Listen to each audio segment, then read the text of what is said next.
Instability in West Asia can be very alarming, and therefore we are on the brink of the World War III. Are we or are we not? Well, that is for time to decide. However, in this video, there are three things which I want to discuss with you. Number one is, of course, the backdrop of Operation Rising Lion, which was launched on the 12th of June, on the morning of the 12th of June. Number two is that this is an article, this is a very nice article which had come in Indian Express by our beloved C. Raja Mohan, that can Ayatollah Khomeini, can Iran and can Ayatollah Khomeini, can he survive the onslaught by Israel, considering what Israel has been doing in Gaza and in Hezbollah, vis-a-vis Hamas and vis-a-vis Hezbollah in Lebanon. Considering that Iran की जो presence है waste Asian region में काफी week हो रही है, because उसके proxies, Iran के जो प्रॉक्सीज हैं, चाहे वो हूथीज हैं, चाहे वो हिजबुल्ला है या चाहे वो हमास है, वो भी बहुत वीकन हो चुके हैं. एंड नंबर थ्री, हम इंटरनेशनल मीडिया में ये टर्म बहुत सुनते रहते हैं that what is strategic depth, that Israel lakhs strategic depth. तो इन तीनों चीजों के बारे में यहां पे समझेंगे what exactly these terms are all about, what exactly strategic depth. Let's discuss and let's analyse things holistically. Now, backdrop of Operation Rising Lion. Let's understand one thing. Israel के द्वारा जो ईरान पे अटैक करा गया, जो attack किया गया था 12 जून को, ये प्रीएम्प्टिव स्ट्राइक्स थे. क्या थे ये? Preemptive strikes. Now preemptive strikes क्या होते हैं? Presumption that look our enemy is building something, our enemy is building a bomb और our enemy is building some weapon which is being built to target us, so therefore preemptive strikes.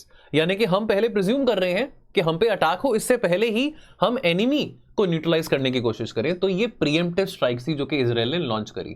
क्यों launch करी? Because Israel as a state lacks strategic depth. और यही बात आपको video के अंत पे बताऊंगा that what exactly is the strategic depth. Now, June 12, 2025 को IAEA ने डिक्लेयर करा कि ईरान नॉन प्रोलिफरेशन ट्रीटी के कुछ कंडीशंस को वायलेट कर रहा है. देखो, पहली बात तो ईरान जो है वो एनपीटी का सिग्नेटरी है. Iran is a signatory to the NPT. Iran ने रैटिफाई किया था एनपीटी की कंडीशंस को 1970 में. नाउ अब थ्रेशोल्ड है.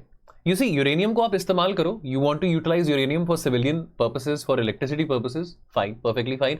But beyond a certain threshold, if it is being reported that beyond a certain threshold के आप यूरेनियम एनरिचमेंट कर रहे हैं, एंड लेट्स से कि वो थ्रेशोल्ड 60% या उससे ऊपर जा रहा है, सो विच मीन्स कि आप उस थ्रेशोल्ड से आप वेपन ग्रेड यूरेनियम को प्रोसेस कर रहे हैं.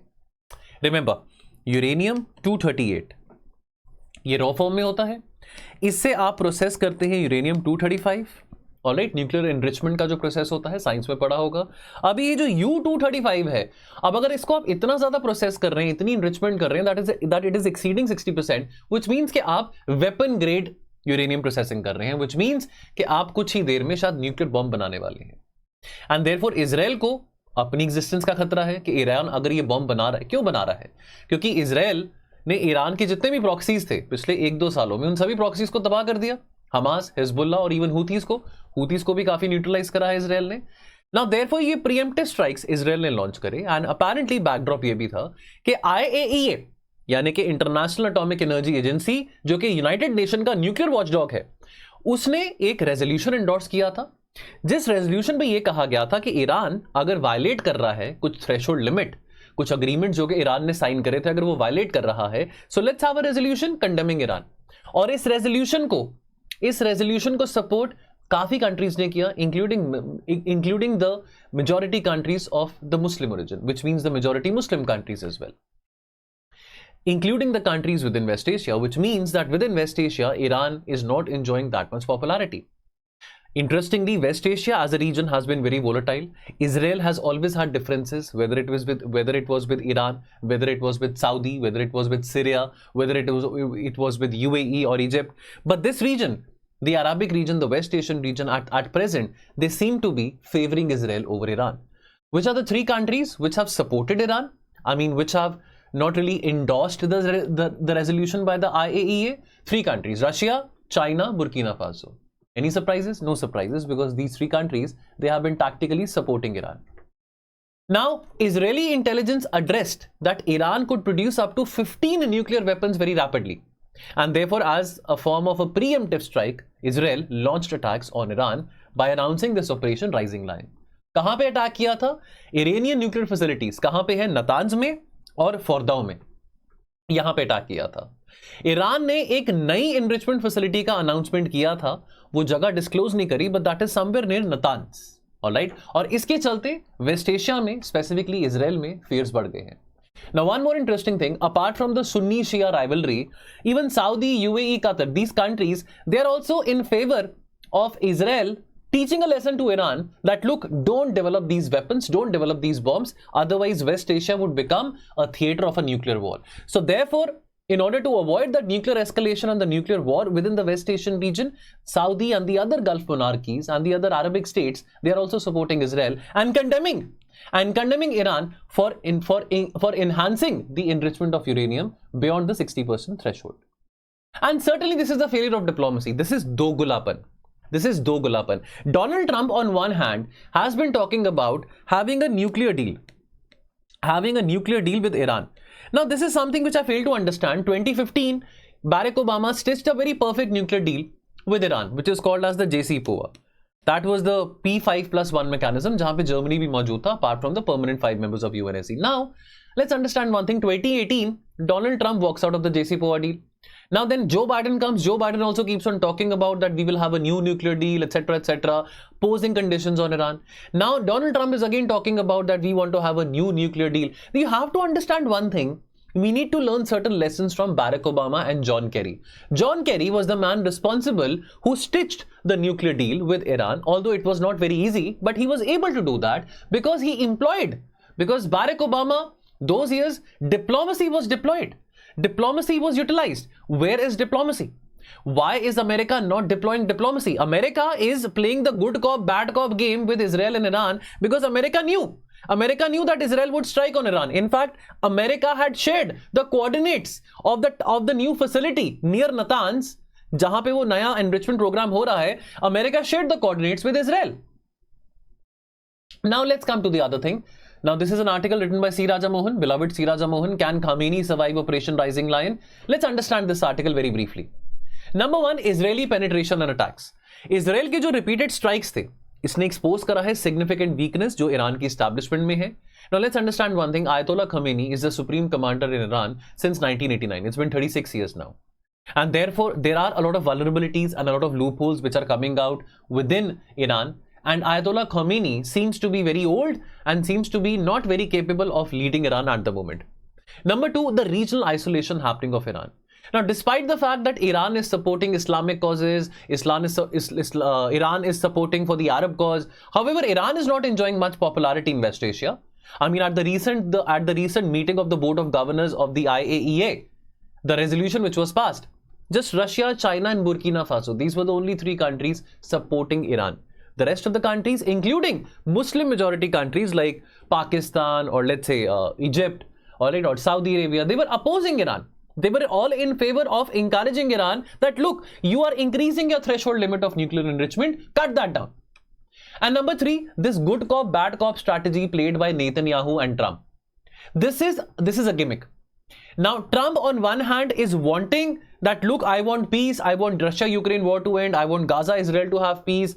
On the other hand, Trump is also talking about having a nuclear deal with Iran, a brand new nuclear deal with Iran. You cannot understand one thing, you have to learn how to work with rogue states and potential rogue states.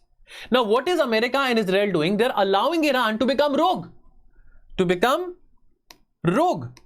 And they're allowing Iran and creating circumstances जहां पे Iran would be more defiant. Alright? So therefore, आप Iran को रोको, Iran के साथ deal sign करो, Iran को persuade करो कि वो 60% अगर इन्रिचमेंट कर रहा है, उसको कैसे वो रोक सकता है, सिस्टमैटिकली सैंक्शंस उठाओ. यहां पे डोनाल्ड ट्रंप डेलिबरेटली फैसिलिटेट कर रहे हैं इजराइल और ईरान की लड़ाई को. Now there is a way that diplomacy needs to be utilized so that Iran can cut down its nuclear enrichment program. The problem with Iran and America is that after every change of administration, they will have a change of heart towards the nuclear deal and towards Iran. That is one thing which causes a lot of instability within the Iran-America relations as well. So America has to figure out that how diplomacy can be utilized. Perhaps Donald Trump needs to learn some lessons from Barack Obama and John Kerry, who was then the Secretary of State. And Iran's dilemma. Iran is facing a tough choice. You see, all its proxies, they're debilitated, they're destroyed. There is obviously a risk of a regional war whereby who will who will geographically, in the geographical neighborhood of Iran, who will come and help Iran? Well, Russia and China, they're geographically very far from Iran. Iran has good relations with Russia, of course, with China, but within the region, now even there is no Bashar al-Assad in Syria. In Syria, the things are different. And let's understand one thing. Within the West Asian region, Iran is not enjoying popular support. Do you think Saudi Arabia would come and support Iran in the wake of Israel-Iran war? No. Do you think UAE would? Do you think Qatar would? No. So Israel's aggressive moves, which is aiming to neutralize Iran's nuclear program, this is definitely going to challenge the leadership and the credibility of Ayatollah Khamenei. Alright, and also Ayatollah Khamenei has to navigate a lot of internal political strife as well, which is happening. You know, again, Iran is no less than an oligarchy. Oligarchy is a term which was often used for the Soviets, for Russia. Iran is no less. Now, despite the economic and military resilience over the decades, now this article, which was written by C. Rajamohan, is questioning whether the 85-year-old Khamenei, can he navigate the internal divisions and the political strife within the Iranian establishment, especially given his inability that he has not been able to counter. He has not been able to counter the onslaught of Israel on Hamas as well as Hezbollah. And lastly, I want to talk about strategic depth. Now, what is this term strategic depth all about? We often hear this in the news that Israel lacks strategic depth. Now, understand one thing, Israel is a very small country. So, strategic depth की जब बात आती है तो यहाँ पे 5 points हमने समझने हैं. Because Israel is a small country, Israel का geographical constraint आता है. Israel कितना? 470 kilometers long है. Very narrow. Even only 15 to 20 kilometers wide है. तो ये जो small area है means कि enemy forces, they can potentially traverse the country very quickly, which would leave very little room for Israel to have any kind of a maneuverability and vulnerability to attack, because it is not a very big country. It does not have a very huge size, like let's say India, or let's say America, or let's say, you know, for that matter, Pakistan. So the lack of strategic depth makes Israel and, you know, certain cities in Israel, like Tel Aviv, like Jerusalem, so these important cities of Israel, they become very vulnerable, because again, within the borders of Israel, you have Syria, you have Lebanon, you have Egypt. So therefore, a sudden attack happening in Israel could spiral out in the whole of the country within minutes, and could also end up destroying the critical infrastructure installed in Israel. What is critical infrastructure? Electrical installation, electricity installation, defense installations, etc.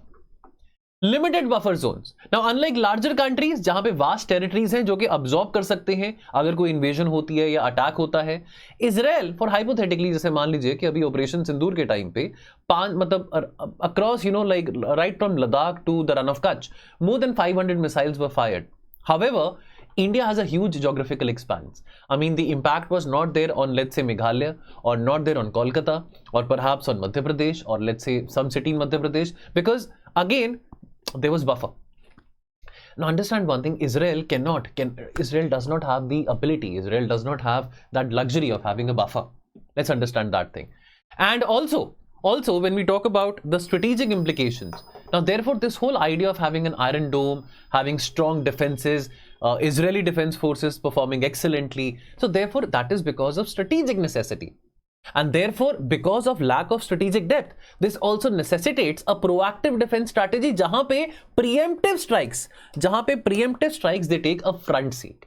They have to take a front seat, which is of course backed by sound and concrete intelligence inputs. And therefore, Israel has demonstrated its air superiority, its advanced technology, and specifically the Iron Dome technology as well. In fact, the 1967 Six-Day War, जहां पे Israel ने Golan Heights, Sinai peninsula, West Bank ये सब occupy किया था, क्यों किया था? ताकि इजराइल स्ट्रेटेजिक डेप्थ गेन कर सके for security purposes. Have a look at the end of the 1967 Six-Day War. What happened? Israel ended up occupying Golan Heights, which is a part of Syria, then Sinai Peninsula, which was a part of Egypt, then of course West Bank and Gaza. Why? Because Israel, a tiny country Israel, small country Israel, wanted to enhance its strategic depth and wanted to enhance its buffer coverage as well, that it can expand its territory, जिसके चलते उसको थोड़ा और buffer मिल सकता है in the wake of attacks by hostile countries. So friends, this is it for this video, and also हम बहुत detail में अपने GS फाउंडेशन बैच में भी बहुत अच्छा पढ़ाते हैं, बहुत अच्छा लेक्चर्स लेते हैं हर एक सब्जेक्ट्स के. अगर आप अभी फाउंडेशन बैच की तैयारी में हैं, फाउंडेशन बैच को ढूंढ रहे हैं, तलाश में हैं, प्लीज इस बैच को जरूर ज्वाइन करें. टोल फ्री नंबर पे कॉल करके आप और इन्फॉर्मेशन ले सकते हैं. I will see you very soon. Thank you.